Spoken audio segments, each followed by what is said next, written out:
Welcome to the Deep Dive. Our mission, as always, is to cut through the noise, get you informed fast. We know you're looking to quickly grasp complex events as they happen. And today, well, we're doing a deep dive into something truly huge. A catastrophic 8.8 magnitude earthquake just off Russia's Kamchatka Peninsula. This isn't just another tremor. People are already calling it one of the most powerful earthquakes in modern history. Its impact is definitely global. So our goal here is to really dissect what's happening, the immediate fallout, and, well, the consequences that are still unfolding.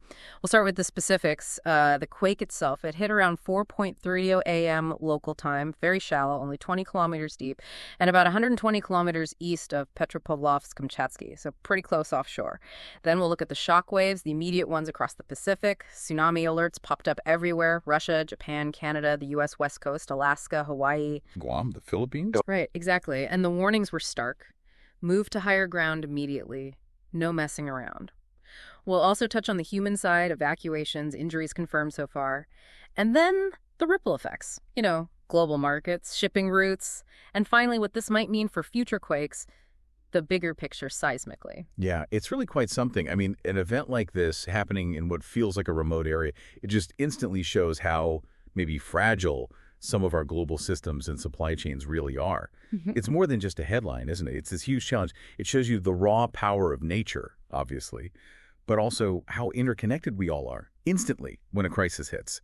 So yeah, this deep dive should give you a really solid but, concise grasp of what's happening and why it matters to all of us. Okay, let's start there. That number, 8.8 magnitude, it's just staggering. But what is it about that specific combination, 8.8 magnitude, and that shallow depth that makes it so incredibly devastating, beyond just the number itself? That's the crucial point. Think of it like striking a drum, maybe. Yeah. If you hit it right near the surface, the vibration is much more direct, much more powerful across the whole drum skin. It's similar with a shallow earthquake. The energy release is happening much closer to the surface. And critically, for an undersea quake like this, it's closer to the ocean floor. So that translates to much more intense shaking on land nearby, yes, but also a huge potential for tsunamis. Because that immense energy basically punches the water upwards. It gets transferred directly into the ocean. Those warnings move to higher ground immediately, absolutely necessary, not an overreaction at all. It's a direct response to that sheer energy transfer. And we're already seeing the impact of those waves. Reports from Russia's Severokurilsk region, waves up to 4 meters. When we say a 4-meter wave hits the coast, what does that actually look like for people, for a town? What are the immediate challenges for rescuers? Well, 4 meters, that's roughly like a 2-story building in height. Just think of that. Wow. A wall of water that high slamming into the coast. It means instant widespread destruction. Homes, businesses, port facilities, roads, power lines, gone. For emergency services, the challenges are just immense. First, access. Debris everywhere, maybe continuing surges of water, communications might be down. Getting to injure people, especially if areas are cut off, becomes a desperate race against time. And this happened in a fairly remote area, too, which adds another layer of difficulty for getting aid in quickly. It really highlights those specific challenges. Okay, let's shift across the Pacific now. Japan, a country incredibly prepared for quakes, but the threat there was just as serious. We saw authorities order evacuations for, over 900,000 residents along the eastern coast.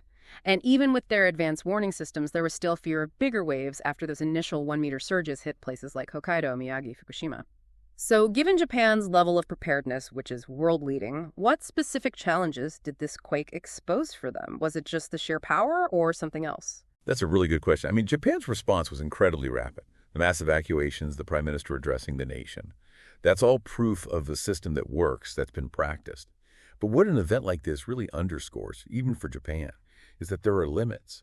You can prepare for likely scenarios, but an 8.8 magnitude quake, especially one generating significant tsunami potential across the Pacific, it pushes any system to its absolute edge. The unexpected challenges, often they're in the cascading effects. So maybe the seawalls hold in one area, but critical infrastructure behind them still gets impacted. Airports had to close, train lines stopped. That creates huge logistical problems, even if direct wave damage is managed in some areas. It just shows that even with the best plans, the sheer unpredictable force can cause massive disruption and force really tough decisions. It reveals the boundaries of preparedness. And that alert didn't stop there. It stretched all the way across to the U.S. West Coast, Hawaii too.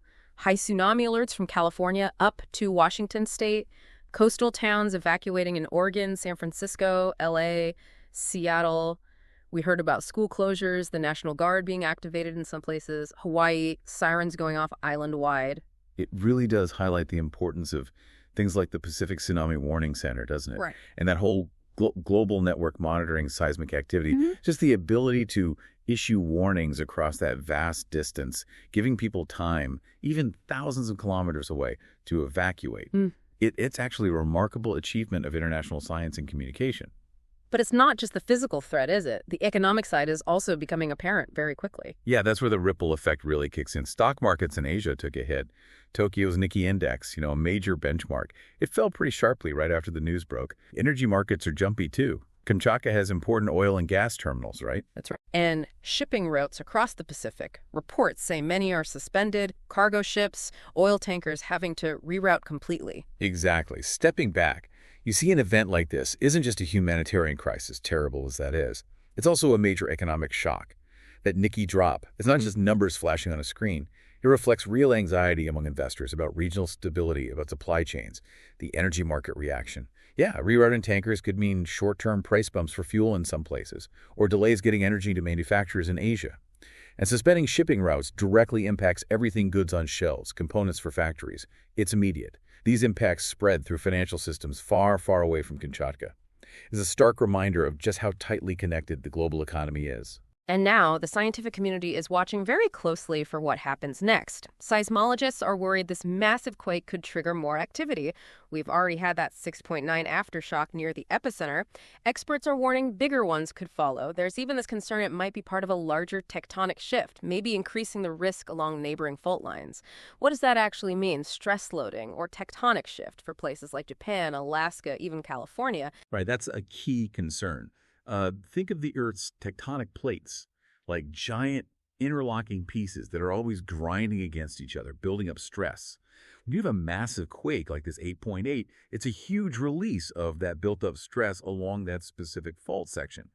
But releasing stress in one area can actually transfer stress to adjacent parts of the fault system or even nearby faults. Sort of like if you snap a bent stick, the stress might shift to other parts of the wood before they break too. It's a chain reaction idea. So the concern is that this huge rupture could have effectively loaded extra stress onto neighboring fault zones. The ones running through Japan, up near Alaska, down the U.S. west coast towards California, they're all part of this interconnected Pacific Ring of Fire. Now, predicting if or when something might happen elsewhere is impossible. But the physics suggest this event could make those areas statistically more likely to experience their own quakes in the near to medium term. It just highlights how dynamic the planet's geology really is. Wow. It's just an immense situation, and it's still unfolding.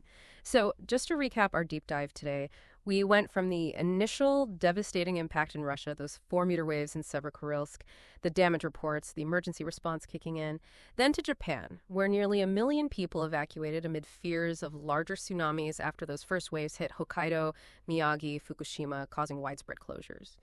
We tracked the alerts all the way to the U.S. West Coast, Oregon, California, Washington State evacuating coastal areas, schools closing, National Guard activated in places, Hawaii on full alert, and all this happening while global economic systems felt the tremor, the Nikkei dropping, energy markets reacting, crucial shipping lanes shut down.